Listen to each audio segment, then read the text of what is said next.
How are you doing, Southampton, alright? Yeah! Last time I saw a chain like that, it was in some badass rappers video.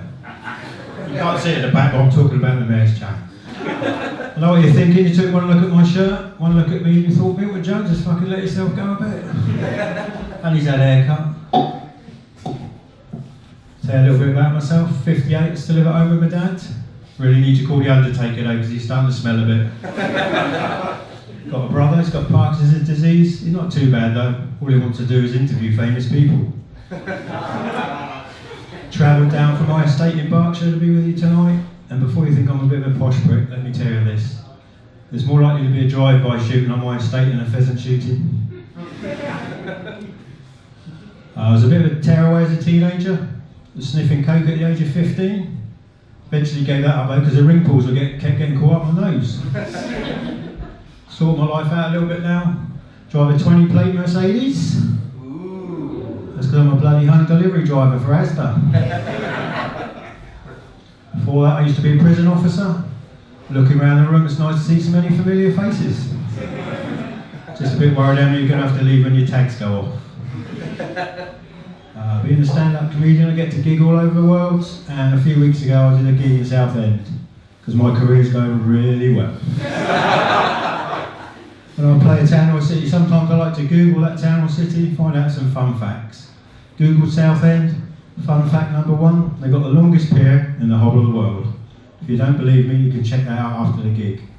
Fun fact number 2, they've got the lowest suicide rate in the whole of the world. That got me thinking. If I had to walk to the end of that fucking pier to throw myself off, I'd probably stop, turn around and go home again too. If your partner's got fair hair, they like being tied up when you have sex. Does that mean you're into blondage? I'll be telling that one in the morning, you know you will. It's the only one you better remember. If you're a single male, and you like a good hand job, and you're looking for a new boyfriend or girlfriend, do you know the best place to go to find one? Costa Coffee. And do you know why? You've seen the way those baristas clean those pipes? Talking to Costa, myself and my workmate often go there afterwards for a cheeky latte. She's in tonight. She's gay. And we sat there one day and she was trying to type a message on Facebook. She did it the first time, she messed up. She did it again. Same result. Tried it a third time, once again she messed up. She looked at me and she said, I'm all fingers and thumbs. I said, well, it must be a bit like your sex life then.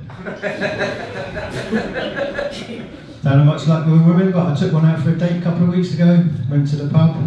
10 minutes from closing time, she came over to me and she said, do you fancy going back to my flat? I said, that'd be great. Ordered a taxi arrived, jumped into the taxi, back to her flat. She said to me, go and sit in the lounge and I'll bring you a beer in. Sat in the lounge and she came with a beer. And she leant over and whispered into my ear and she said, do you fancy a bit of role play? It's a lot sexier than that, but that's what she said. I said, that'd be great. Off she went. I'm thinking, what's she going to dress up as? Sexy secretary, naughty nurse? All of a sudden she said, what do you want in your rolls? Cheese and pickle or ham and egg? I was on Plenty of Fish, dating website for a year. In that time I got one date. But that one date escalated quite quickly, and within 2 hours we were already naked in a bed in a hotel room. She asked me to go down on her, and I didn't want to disappoint. I went down on her, and that, my friends, was the day I found out why the website was called Plenty of Fish. My ex-girlfriend, she had trouble with number blindness, and she's also no good at maths. So every time I felt adventurous, I'd ask her for a 69. She used to call me the Silver Fox, but sadly it wasn't anything to do with my hair. It was a horrendous noise I used to make when we were having sex. And after we finished, I'd go down to the kitchen and root through the bin for something to eat. My sex life in the last 6 months has been so bad, the only thing I've licked out is a yoghurt pot. I used to work nights for Sainsbury's for 27 years, and all that time I didn't see any customers, because obviously the shop wasn't open. Got made redundant, and now I basically do the same sort of job, but during the day.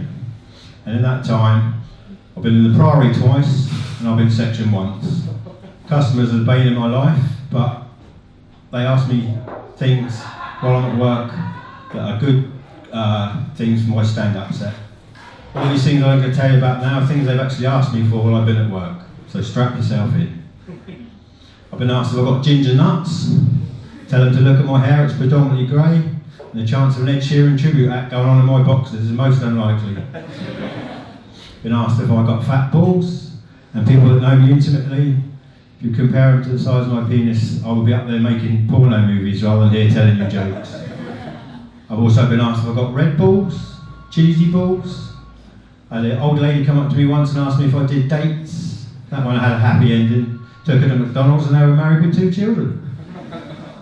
Another thing I like doing is watching people when they're shopping. I like looking at their t-shirts, if they've got like a joke or a saying on it. And the latest 2, lady, she was pregnant and on her t-shirt it said, "Can't believe I'm pregnant." And to be fair, looking at her, neither could I. She was an absolute munter. Hashtag doggy style. And the other one was one of these profound sayings that you might have on your wall in your kitchen or something like that, dance like nobody's watching. On this particular lady's t-shirt, it said, "I prefer the smaller things in life." Apparently whipping out my cock and asking her for approval wasn't a dumb thing to do. I'll leave you with this one, Southampton. About 6 weeks ago, I went up to London, doing all the usual touristy things. Went to Madame Tussauds, Houses of Parliament.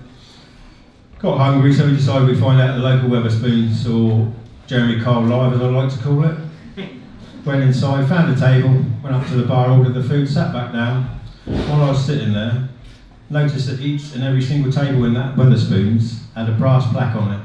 And on this brass plaque had 4 words. And those 4 words were, "Please watch your bag." Totally ruined my evening. I was staring at my missus for the next 2 hours. Before I go, last thing I'd like to say to you, if anybody wants any toilet rolls or hand sanitizer, see me after the gig and I can do you a good deal. You've been great, Southampton. I've been Nick Jones. Thanks for having me.